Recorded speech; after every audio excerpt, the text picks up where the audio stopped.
Olá, eu sou Paulo Stecchio e este é mais um episódio da nossa playlist Ciência Espiritual. E hoje, no episódio 41, eu vou falar sobre um tema interessante, polêmico, talvez triste para alguns, que é o fim da religião. Vamos conferir?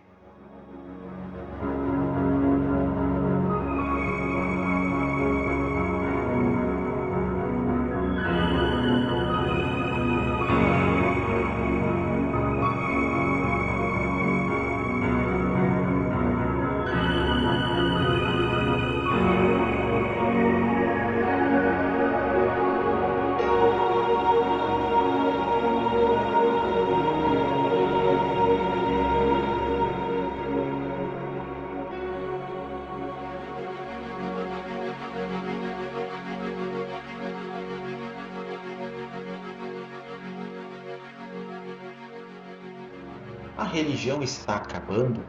Está chegando ao seu final?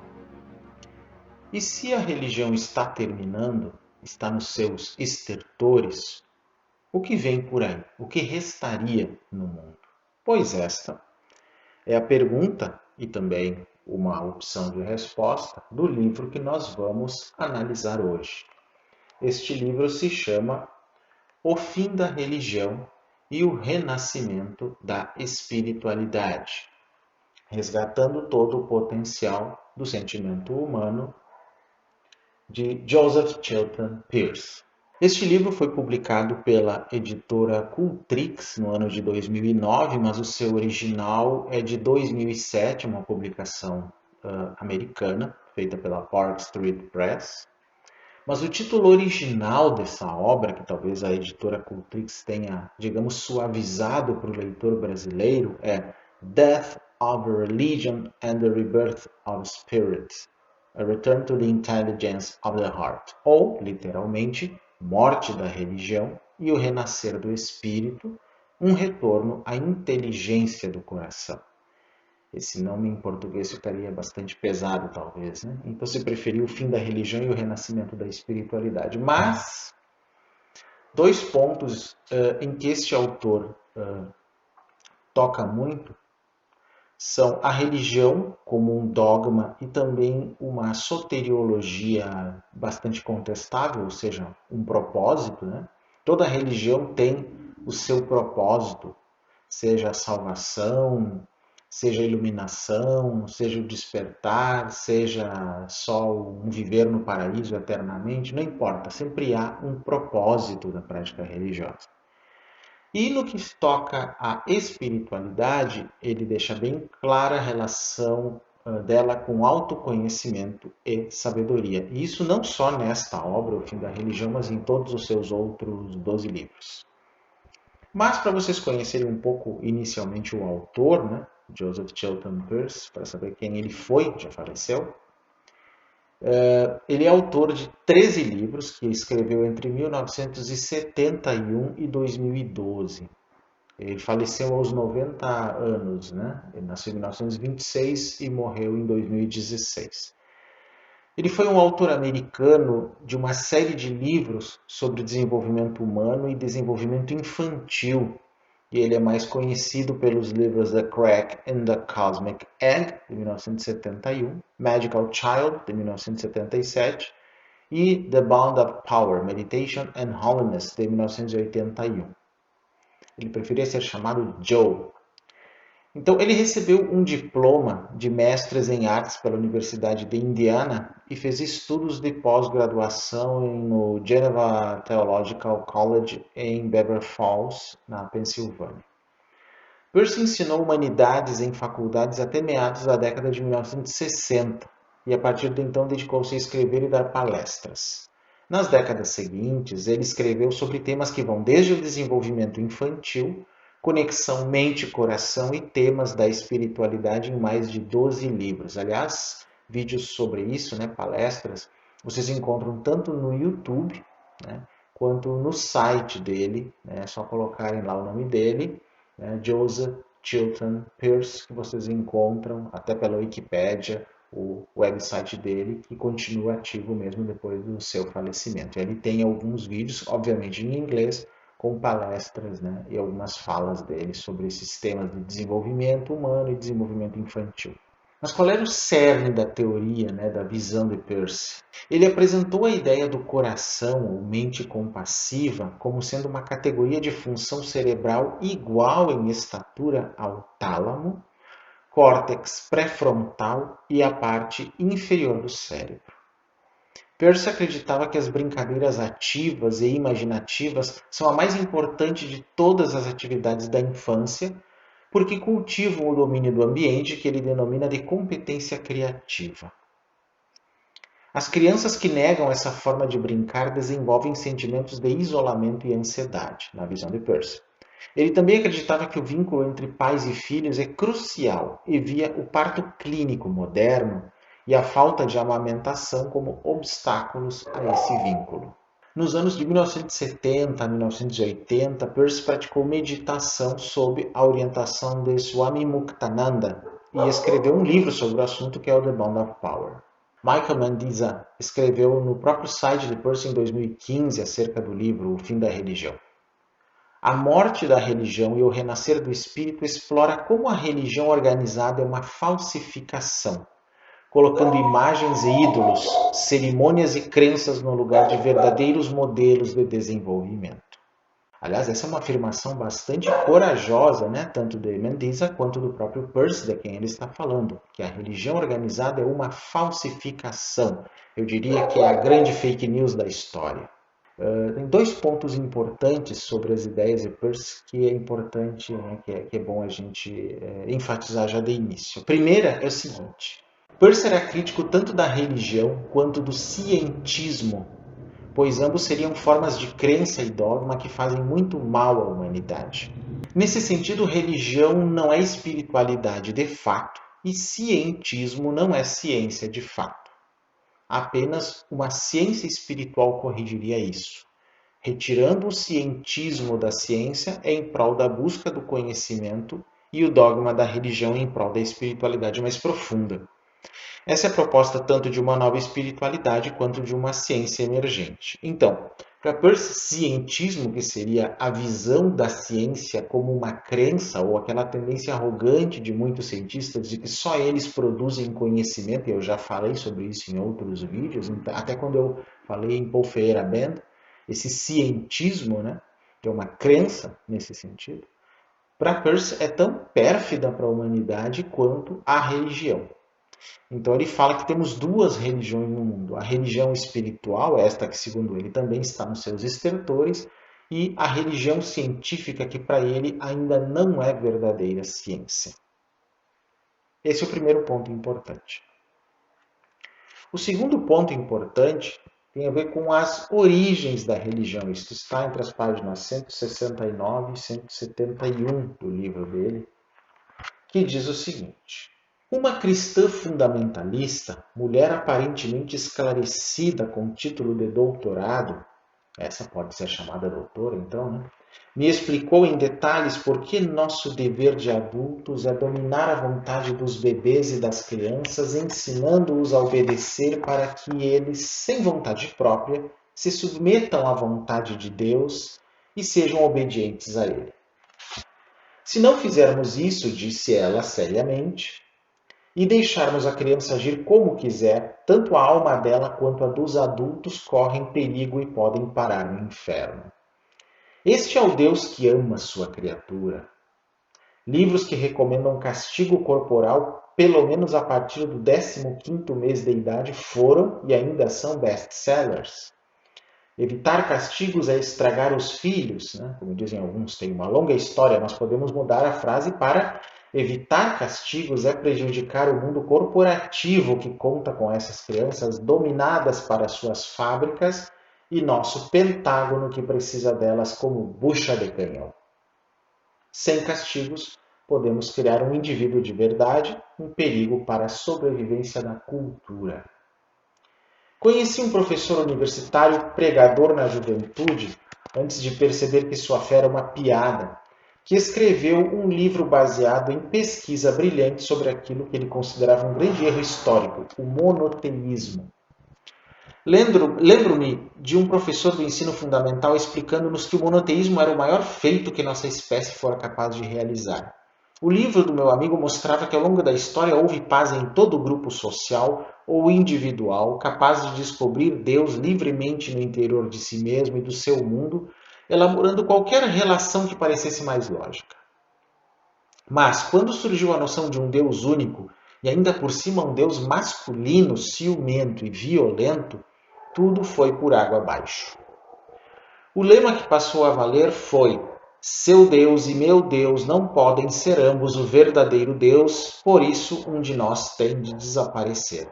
E a batalha começou. Nós vemos isso no Brasil, com muitos evangélicos chamando de demônios aos deuses dos outros e agindo exatamente desta forma que é relatado aqui.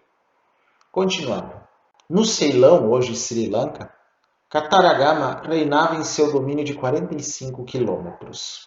Ele e seus seguidores eram felizes e viviam em paz. Um dia, porém, chegaram os muçulmanos com seu Deus ciumento e o caos começou.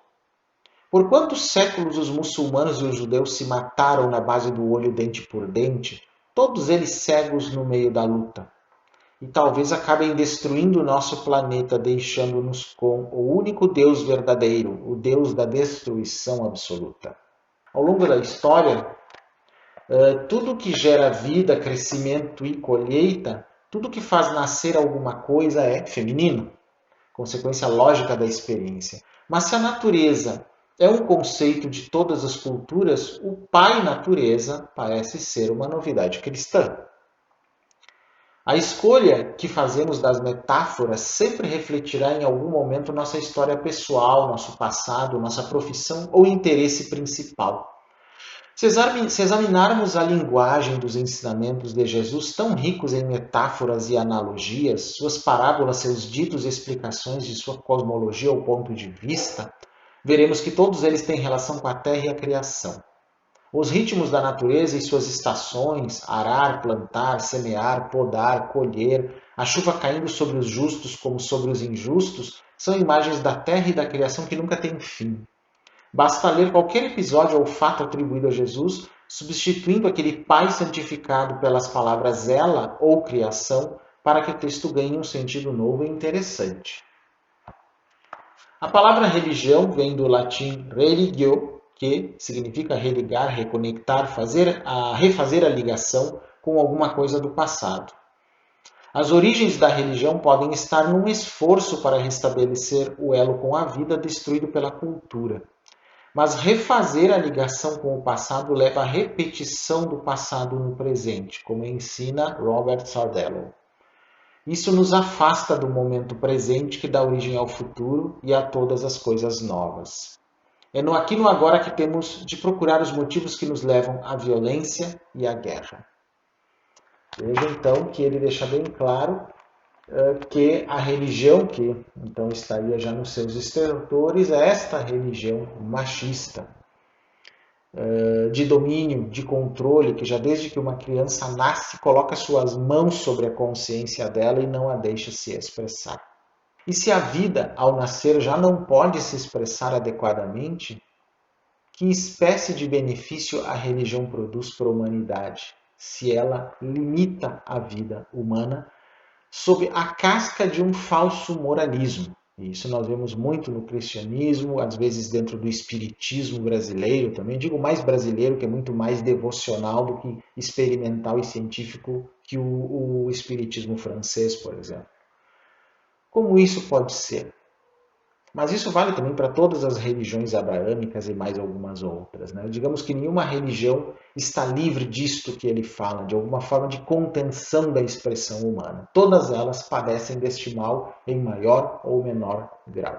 A primeira parte do livro de Peirce tem como título A Cultura como Campo de Efeito Negativo e o Fenômeno da Mente. Sim, ele critica não só a religião, tanto a religião espiritual, né, das grandes religiões, quanto o cientismo dos cientistas, como ele critica a cultura moderna em vários aspectos também, sem ser necessariamente um perennialista, né, dizendo o quanto essa cultura ajuda a religião a fazer todo esse processo de contenção da expressão do ser. e de um modo muito pérfido mesmo. Ele descreve muito claramente nessa primeira parte. E eu vou ler alguns trechos interessantes sobre esses aspectos também. E ele começa assim, a introdução. As civilizações ascenderam e decaíram ao longo da história, e quando decaíram foi sempre por sua própria culpa. Seja ou não por nossa culpa, nossa civilização declina rapidamente, enquanto uma angústia generalizada se espalha por toda parte. A filósofa Susan Langer argumenta que nosso maior temor é afundar no caos se nossa ideação falhar. E a cultura é um esteio importante dessa ideação.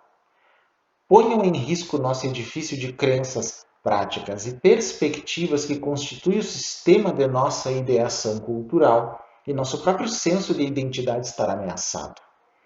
A cultura é um esteio importante de nossa ideação, assim como a religião é um esteio importante de nossa cultura. É por isso que ele faz a relação das duas coisas e critica ambas, tanto a religião quanto a cultura. Mas a religião também está em declínio, o que deu origem ao fundamentalismo como uma força político-cultural. E hoje em dia, no Brasil de hoje, nos Estados Unidos de hoje, em vários lugares do mundo, nós temos certeza de que o falecido Peirce tinha 100% de razão nisso.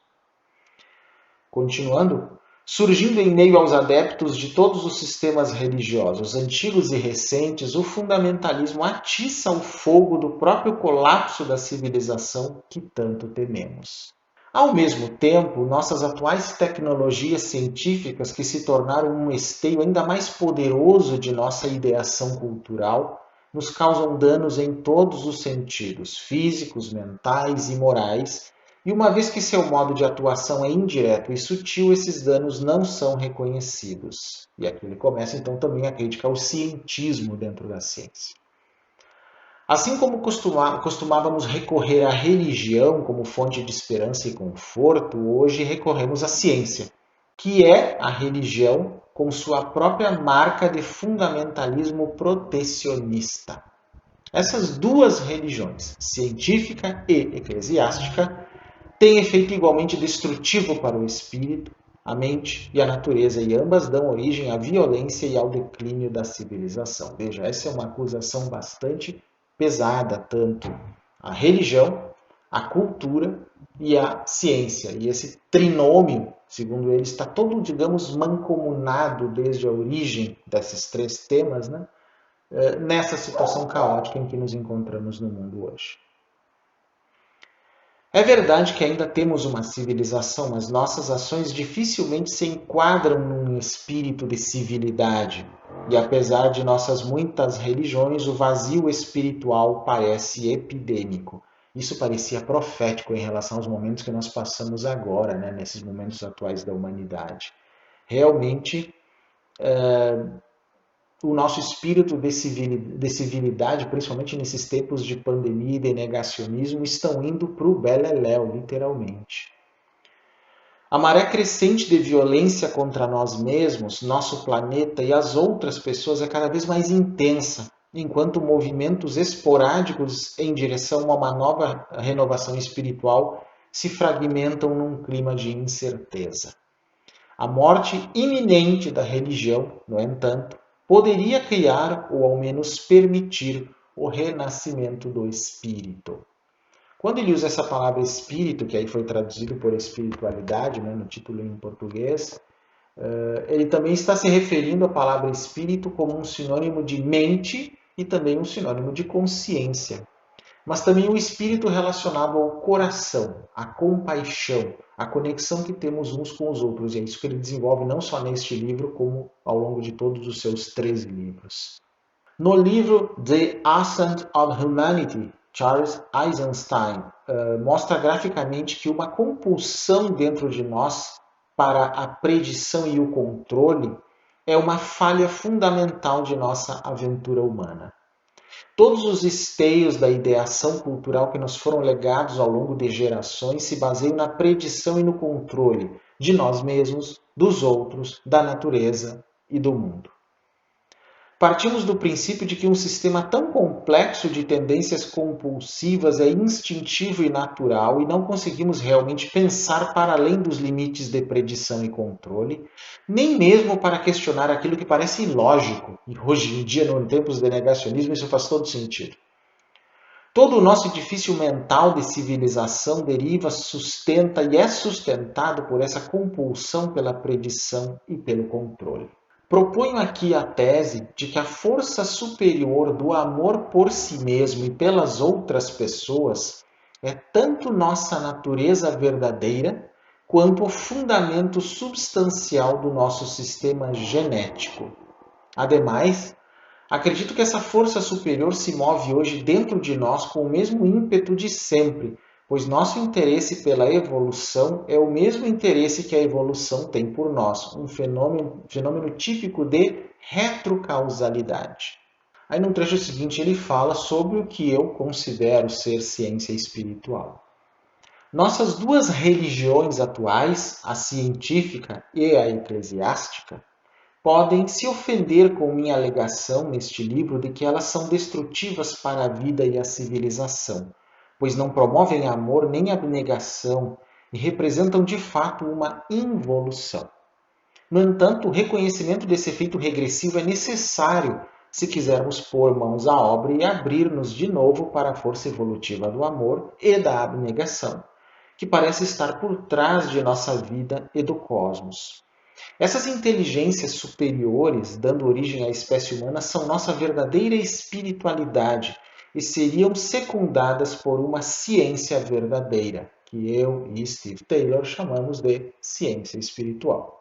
Em The Ascent of Humanity, Charles Eisenstein propõe sua teoria da separação e unificação para mostrar que nossa separação entre mente e coração foi causada pela compulsão de predição e controle, e que a unificação depende de abandonar esse hábito antigo, coisa nada fácil para dizer a verdade. A natureza não desenvolveu a humanidade para que esta humanidade olhasse em torno e tentasse predizer e controlar o sistema de equilíbrios infinitamente aberto da natureza. Nós mesmos estamos na natureza e somos parte dela. O equilíbrio reside, acima de tudo, dentro de nós. E o trabalho de Rudolf Steiner e Robert Sardello, assim como a pesquisa inestimável do Instituto de HeartMath, podem nos levar conscientemente ao coração, fonte daquela existência primária de amor e abnegação. É o coração, afinal de contas, que pode nos conduzir para além de toda necessidade de predição e controle, tornando assim obsoletas nossas compulsões destrutivas. Esse texto é muito bom. Realmente nos inspira o que vale a pena dentro de uma espiritualidade nova, né? E de uma ciência espiritual ou de uma espiritualidade emergente, como outros chamam, o que realmente importa termos como princípios. Não o dogma, mas isto que ele fala aqui. Mais adiante ele fala sobre o conformismo e o papel da monocultura na ascensão da violência. Portanto, estamos sujeitos tanto à influência de nossos pais, mentores e guardiães, quanto às reações genéticas instintivas. A segurança do grupo é associada a ações previsíveis de membros do grupo e os hereges têm de ser eliminados. Assim foi em toda a história da humanidade, né? Seja em nível religioso, ideológico, científico. Os padrões culturais se ligam a instintos de sobrevivência baseados tanto no medo do mundo natural quanto na insistência em nossa obediência e submissão por parte de nossos mentores, modelos e outros membros sociais.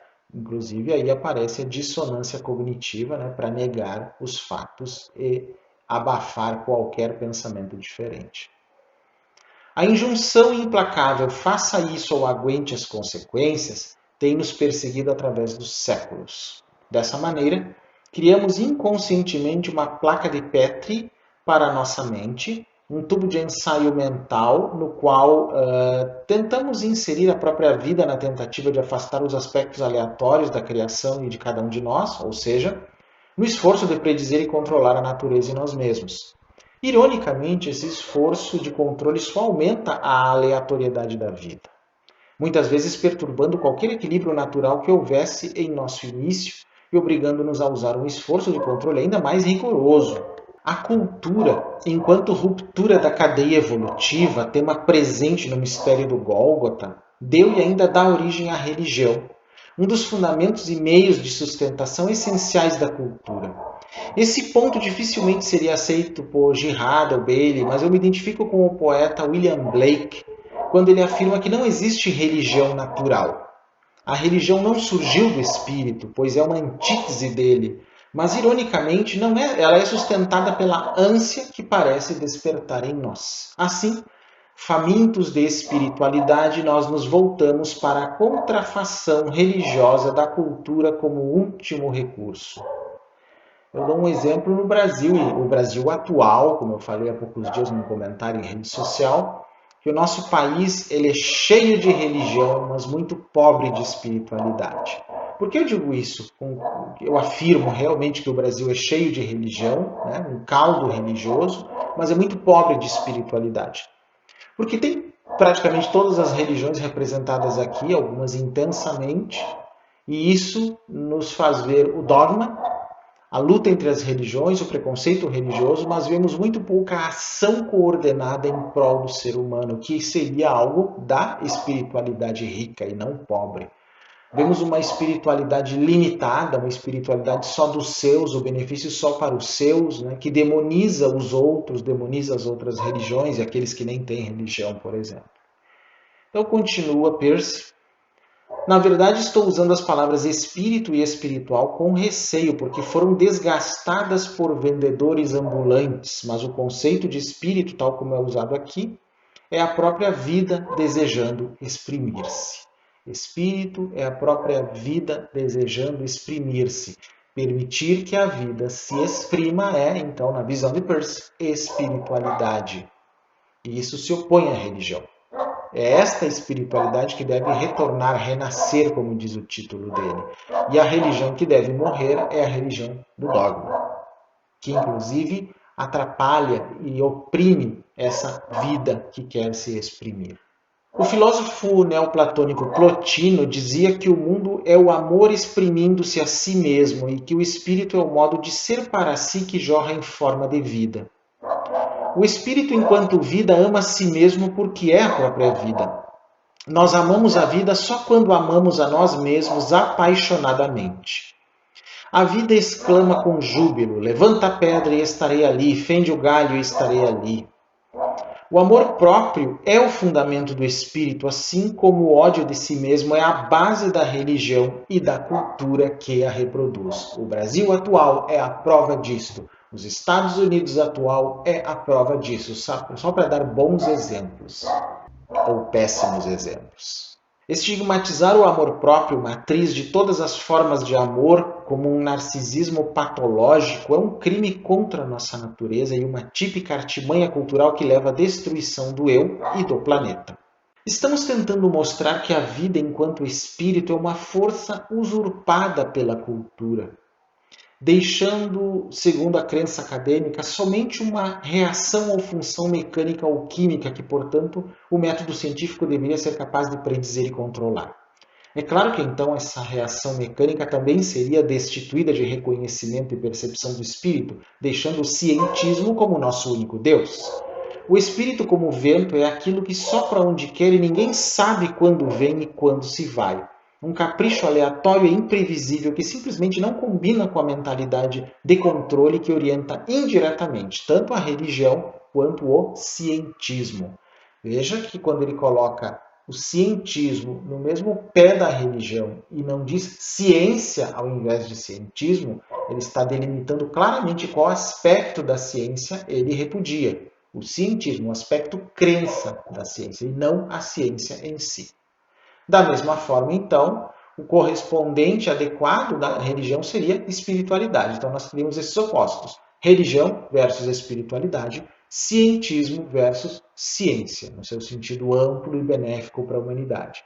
Então, ainda que a religião preste um mau serviço à humanidade pelo dogma e o cientismo por uma outra forma de dogma, que cai lá para uma descrença total de tudo que possa ser profundo e espiritual até, a espiritualidade representa a expressão da vida e a ciência, se fosse então desenvolvida no seu nível máximo, não se oporia a isso, pelo contrário, ela confirmaria a expressão da vida como a coisa mais importante para um ser vivo, não só para um ser humano. Continua Peirce, a cultura com sua religião e seu cientismo, porque a cultura tem as duas coisas envolvidas nela. A cultura é feita tanto de aspectos religiosos, desde os tribais até os mais modernos, quanto hoje em dia de cientismo, dessa crença, né, científica que é muito controversa muitas vezes. Então a cultura com sua religião e seu cientismo negaria com desdém esse sequestro do espírito, pois em seu lugar ela oferece uma extensão infinita de ninharias falsificadas e manipulações mágicas para manter seu controle sobre nosso comportamento. Numa ironia da história, somos sobrepujados em nossas tentativas de aliviar o que restou de nossa fome de vida, que nada pode saciar além do espírito, que é a própria vida e abrange todas as coisas, inclusive o ar que respiramos. Eu admito que, de certa maneira, estou falando de cultura como se tratasse de uma pessoa ou um objeto, embora, na verdade, seja um efeito de campo psicológico ou mental, uma esfera de influência como a gravidade, impalpável a não ser em função da precipitação desastrosa que produz. Enquanto efeito de campo, a cultura pode conter dentro dela um grande número de subculturas que, com sua energia e inovação, com texturas, cores e linguagens notadamente distintas uma da outra, estão em constante conflito. Já que violência e religião são tanto produtos quanto produtores de cultura, o emaranhado resultante muitas vezes obscurece a presença da cultura propriamente dita. Como a cultura gera violência? Isso se dá pela pressão constante de restrições, proibições e exigências contínuas de conformação às abstrações culturais. Essas coerções bloqueiam nossa ânsia de vida, que ironicamente só se intensifica nesse processo. O indivíduo ou grupo contra o qual a violência cultural se dirige é apenas uma consequência incidental.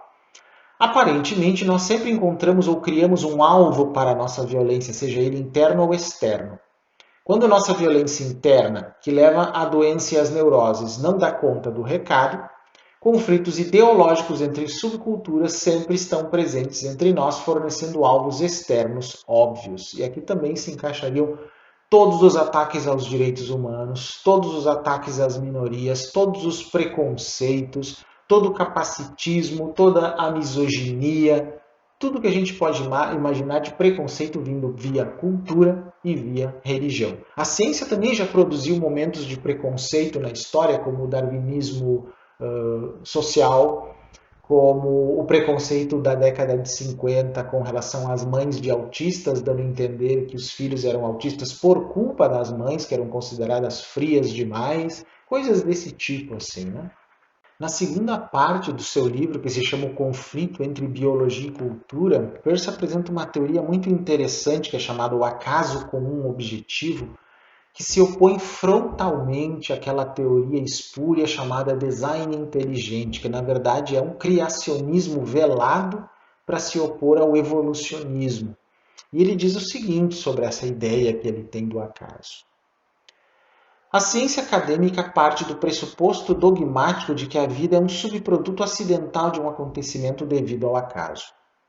Essa crença neo-darwinista serve para proteger a soberania do clero científico e eliminar qualquer influência de cima para baixo além dos limites de predição e controle do cientismo. A tese de que nossa origem se baseia no acaso é uma meia-verdade, que, como muitas meias-verdades, pode ser duplamente ilusória, mas também pode levar à verdade se for perseguida até o fim. A vida evolui de maneira estocástica, aleatória, mas com um objetivo. Negar o fator aleatório em nossa evolução é um ato de cegueira, mas ignorar o objetivo é pura tolice. No entanto, quem afirma que tudo acontece de acordo com um plano ou um desígnio inteligente, ou design inteligente, é igualmente cego. Os acidentes acontecem o tempo todo na criação, pois cada possibilidade de expressão de vida procura uma acomodação com todas as outras possibilidades que estão sendo expressas num desenrolar constante de possibilidades. Aquela que funciona melhor persiste enquanto durar sua acomodação com a miríade de outras criações que seguem o mesmo esquema.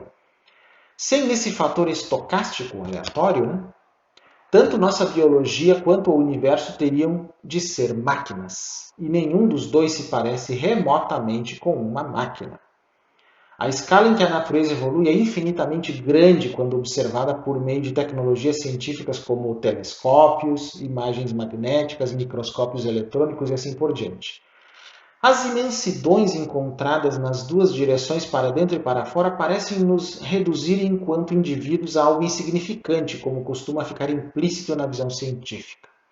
Os gregos, ao contrário, olhavam para as estrelas incontáveis e escreviam seus nomes sobre todas elas sem nenhum acanhamento.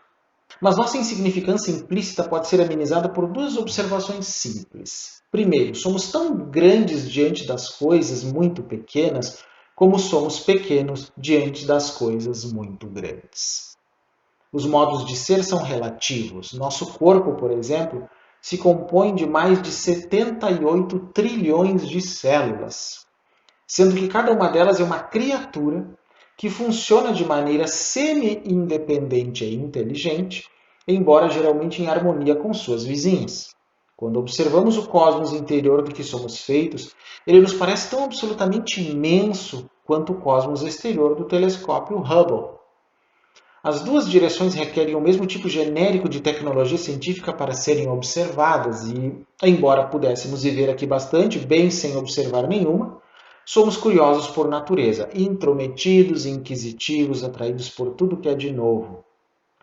Chimpanzés ou bonobos, por exemplo, vivem geralmente no mesmo local, mas aparentemente os humanos desde o início queriam saber o que havia do outro lado da colina, no sentido literal ou figurado, físico ou mental. A descoberta da célula foi tão importante quanto descobrir as luas de Júpiter e criou excitação e aventura para aqueles interessados em tais descobertas. Com o tempo, nossa compreensão da complexidade da célula aumentou, junto com a complexidade dos microscópios usados para viajar até lá. O microscópio eletrônico revelou um mundo à parte dentro de cada célula. Para falar do jeito mais simples, a célula é um corpo que abriga um núcleo de DNA dobrando-se e desdobrando-se dentro dela. A substância ao redor do DNA contém criaturas minúsculas chamadas mitocôndrias, que constantemente convertem energia em alimento e vice-versa. O enchimento ou substância chamada tubulina constitui a maior parte do interior da célula. A tubulina, por sua vez, é feita de microtúbulos, que são oscilações de frequências, uma força que liga e desliga inúmeras vezes por segundo. Quando estão ligados, os microtúbulos existem. Quando estão desligados, não existem.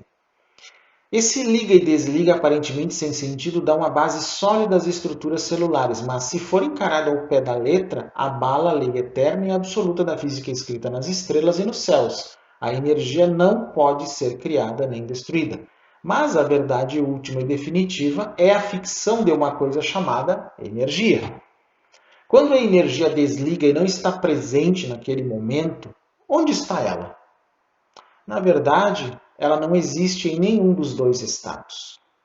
As oscilações dos microtúbulos são a verdadeira gênese do fenômeno de retrocausalidade que dá origem à matéria e ao universo que ela manifesta. Como explica Robert Sardello, a energia é uma hipótese da ciência antiga que nunca se mostrou realmente consistente, mas foi inventada como uma grade semântica para uma força desconhecida que está além de nossa capacidade conceitual.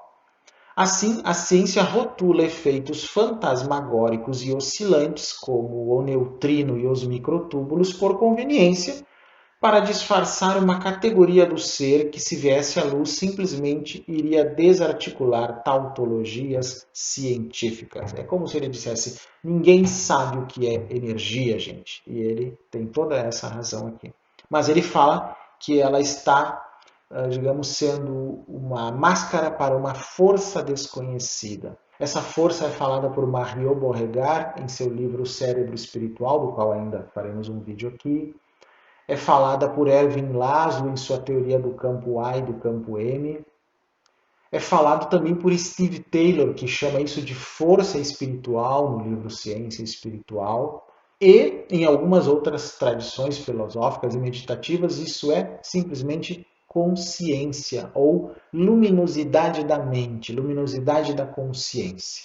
Então, mais adiante em seu livro, Peirce fala de uma espiritualidade que deveria renascer, e essa espiritualidade toda baseada no coração, no espírito, na mente compassiva.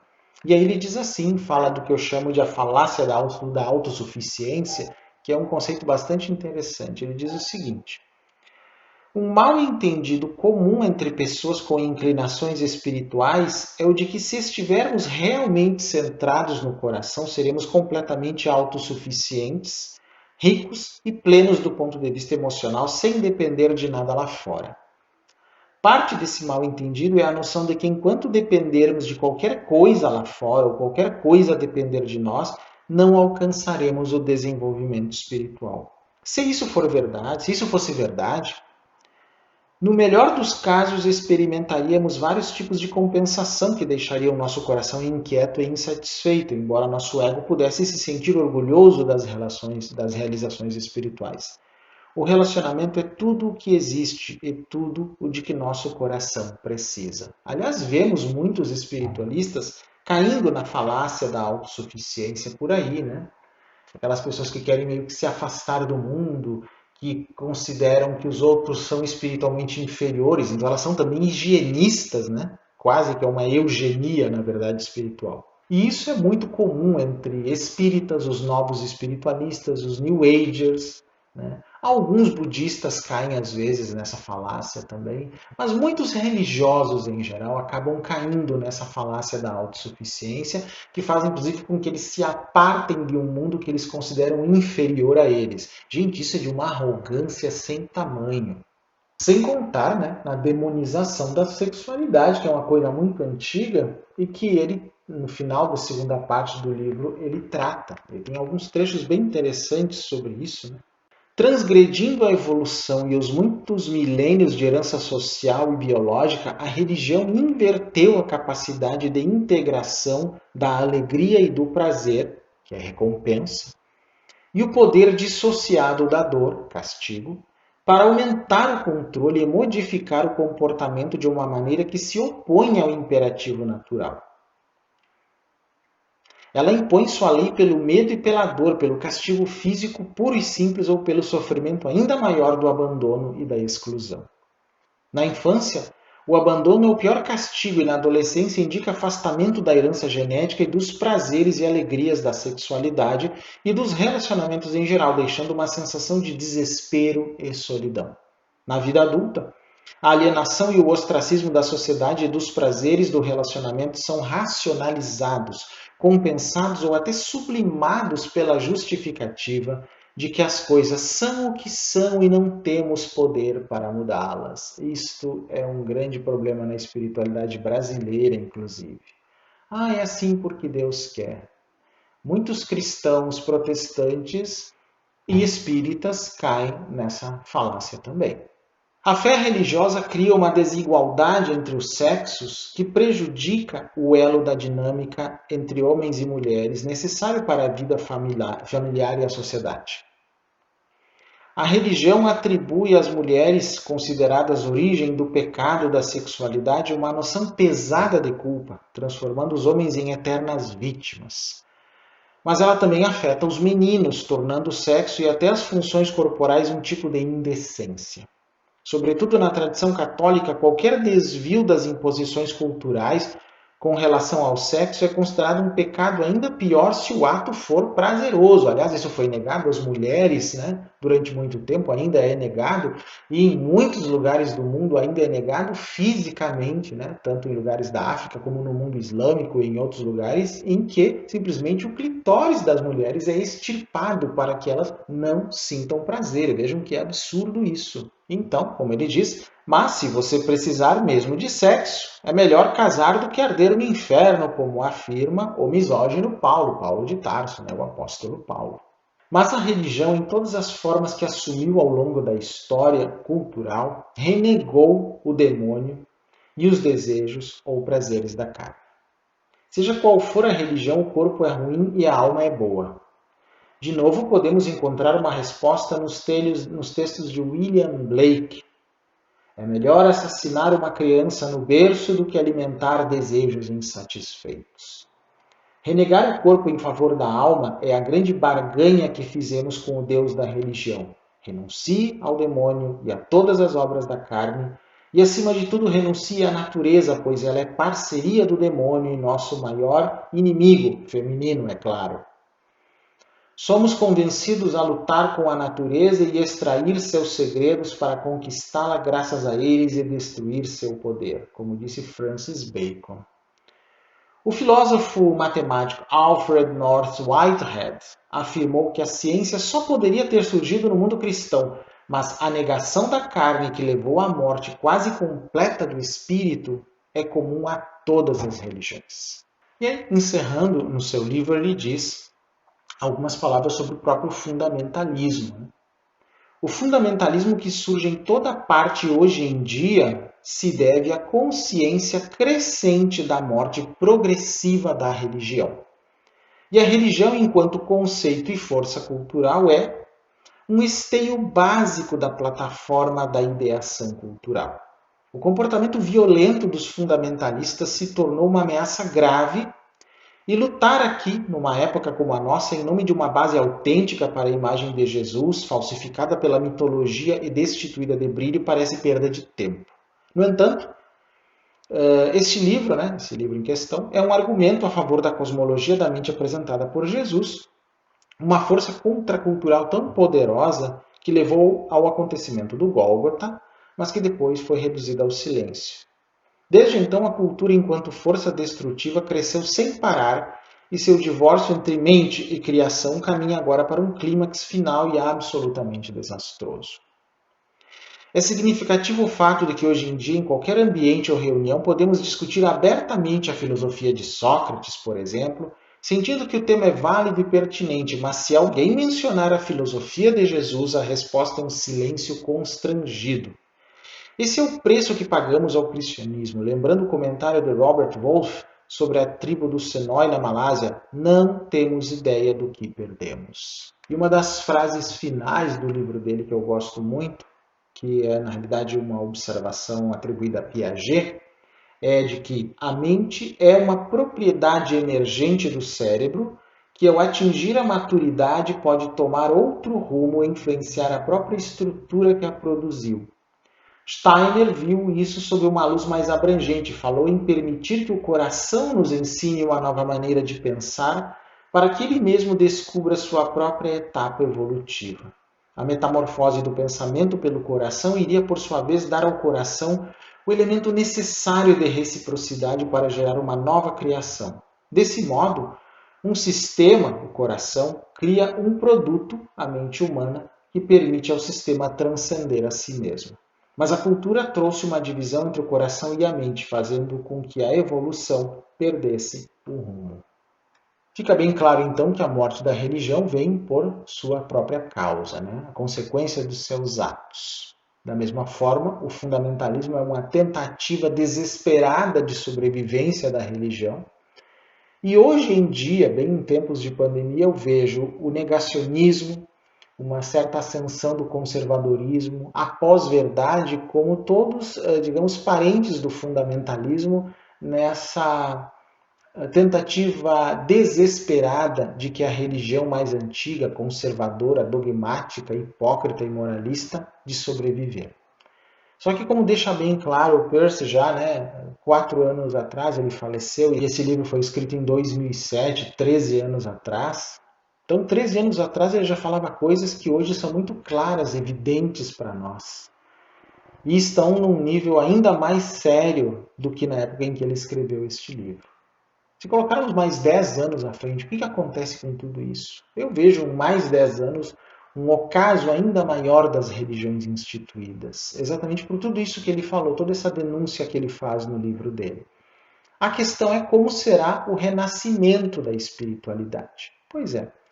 Agora, depois deste vídeo, eu vou programar ao longo do tempo 2 vídeos para tratar de cada uma dessas questões, não necessariamente usando o livro de Peirce, mas os conceitos. Um vídeo falando sobre o dogma e o problema que o dogma é na nossa vida, né? E falando então sobre um retorno a uma espiritualidade, ou o nascimento de uma espiritualidade emergente que seja realmente dentro disso que ele falou, que permita a expressão da vida. Esses vídeos vão aparecer em algum momento. Eu espero que tenham gostado. Se gostaram, então leiam. Esse livro deve estar em catálogo ainda pela Cultrix, O Fim da Religião e o Renascimento da Espiritualidade, do Joseph Chilton Pearce, já falecido. E ele tem outros livros, né? Nem todos foram publicados em português, aliás, poucos, mas esse eu considero o mais importante. Espero que tenham gostado e na próxima semana eu volto com algum tema interessante. Se gostaram do vídeo, curtam, compartilhem, se inscrevam no canal, divulguem o canal também se gostaram, para aquelas pessoas que vocês sabem que se interessam por esses temas, que têm essa visão emergente de espiritualidade e também de uma ciência conectada à consciência, né? E isso vai ajudar muito que a gente continue fazendo esse trabalho cada vez melhor. Então, até a próxima semana com algum tema muito interessante.